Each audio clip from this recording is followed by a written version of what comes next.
Hello, everyone. I greet you in celebration of all mothers, present, past, and future. I thought about how I would present my thoughts in light of what we are all experiencing across the globe right now, right? And I also wanted to take into consideration that these celebrated occasions that are meant to show appreciation many times will trigger challenging emotions in some of us.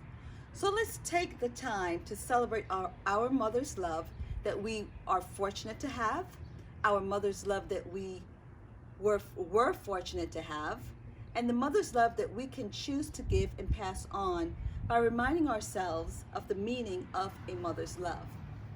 Now, too many times we allow ourselves to let go of priceless relationships because we do not control our tempers, and then we allow stubbornness into the situation. Although that happens across the spectrum of meaningful relationships, I think it happens too often amongst family members.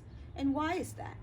Well, I think that we, unfortunately, take those family relationships for granted.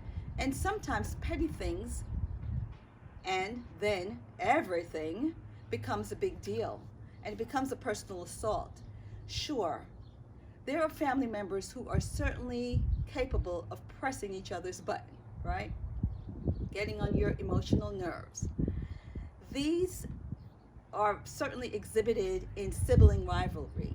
The problem is when sibling rivalry becomes a permanent rivalry. That's where the problem then comes into play. I have two daughters, and one of the things that I vow not to do as a parent is to allow myself to be a part of any discord between my children. Sure, they will and have had disagreements, but I refuse to take sides. And often I would say to them, I'd rather you be annoyed together at me than annoyed forever at each other. So sometimes it works, sometimes it doesn't, but their story, just like all of ours, is still being written. And the thing that I am happy about, however, and thankful for, is that there has not been any significant lasting rivalry between them. Now, as parents, we can gain our children's trust by being honest about our feelings. We can be firm, but also flexible enough to incorporate their perspectives. I find that dealing with any situation that causes annoyances should only be discussed when we allow a brief, and I mean a brief, cooling down period, to allow family relationships to the opportunity to exist and grow. We sometimes like to think that we are all alone in our experiences relating to our children's immaturity, perhaps in some intolerable and sometimes outrageous behaviors. But we're not.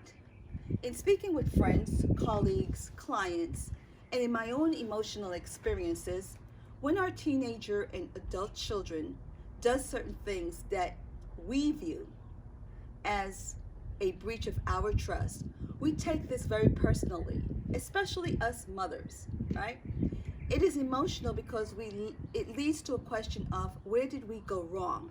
Regardless of any rational facts that may say to us that the action or actions taken by our children has nothing to do with us, we take it personally. And we still allow that question to roam around unchecked in our minds. We must realize, however, that just one decision made while being annoyed with a child can result in lasting damage or damages, right?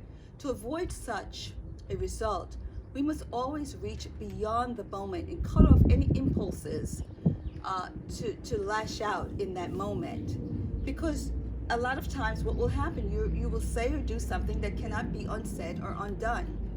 And certainly, we cannot allow our children to think that, whatever they do is okay. Certainly, I don't care what age they are. We just can't allow that to happen.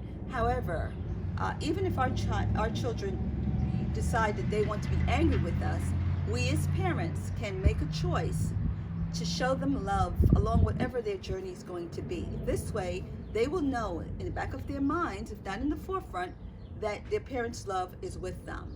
So, swallowing our pride, disarming anger, because anger is, I find, an exhausting emotion.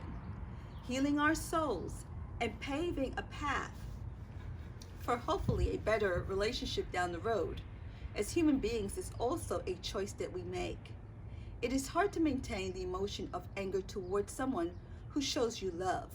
So, as a reminder, regardless of what your relationships are, we all have the ability and the choice to choose to break any cycle that is lacking love and to choose to and create our path of love.